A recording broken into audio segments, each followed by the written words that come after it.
Hi, I'm Zonal Fear, and today I'm going to be giving a fair review of the recently released siMarket Supermarket Simulator. I had initially planned to release this video over at my channel, but I wanted to get some more eyes on this game, so I've asked my good friend Howlander to push this video for me, and I'd like to thank him in advance for doing this. I'll admit to being a bit of a sucker for supermarket sim games. I've probably bought them all across every platform since they started appearing after Supermarket Simulator's runaway success. I hate to keep bringing it up, but it is the main game in this particular genre, and anything after it is always going to be compared to it. Still, let's get on with this. I've played siMarket Supermarket Simulator for around 10 hours on both Switch and PC, so now feel that I am in a position to review it fairly. I'm going to start off with the negatives, things that need to be doing in the game, or things that should be in the game but aren't. The omission of these things directly impacts the game. Firstly, there are no restockers. Running a supermarket is tough, and one of the problems this genre has is getting players to keep the store stocked without it feeling monotonous and taking away from the enjoyment of the game. A couple of other supermarket games have addressed this somewhat by the addition of automated restockers.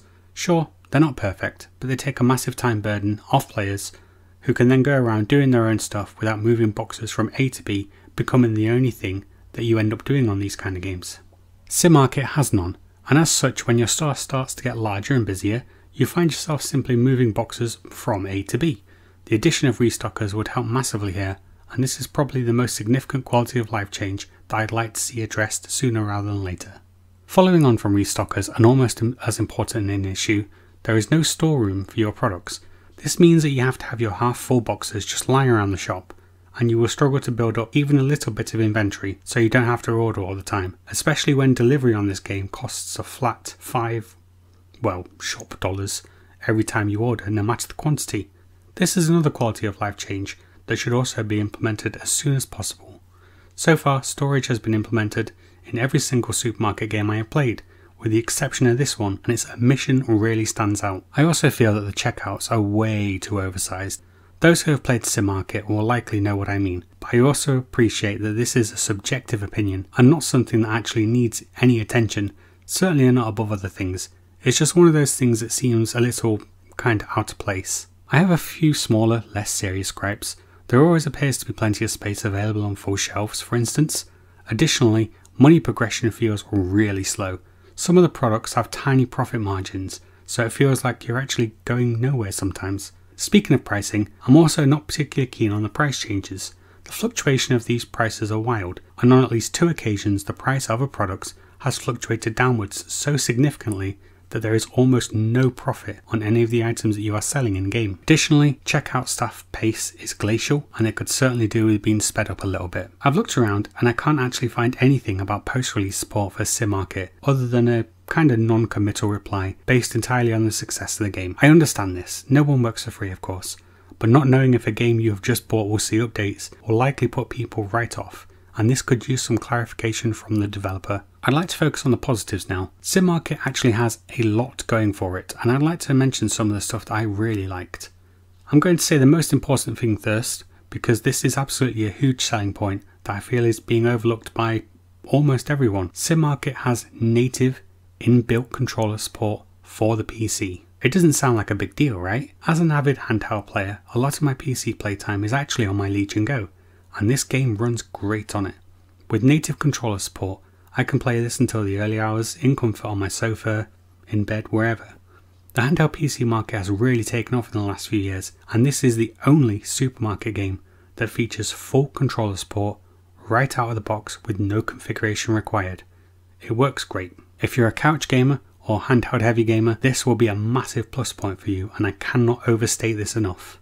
If I was a developer, I'd capitalise on its handheld compatibility. It really is excellent, and an opportunity is being missed here. I'd even look at Steam Deck verification, because honestly, this should be an easy thing for it to pass, as it works great pretty much since launch. The UI is easy to use and intuitive, and combined with the controller support, it just works flawlessly. You won't be dragging a tiny virtual mouse across the screen all day. The UI design means that you will easily navigate both the ordering menu and the cash register. I actually really like this about siMarket. It's priced really well. At less than a $5, it is a game that is cheap that, with the above mentioned improvements, you could get a lot of time out of. It runs well on everything I've played it on. Switch, Legion Go, and my main gaming PC. I've had no crashes and no bugs so far, which is pretty incredible actually.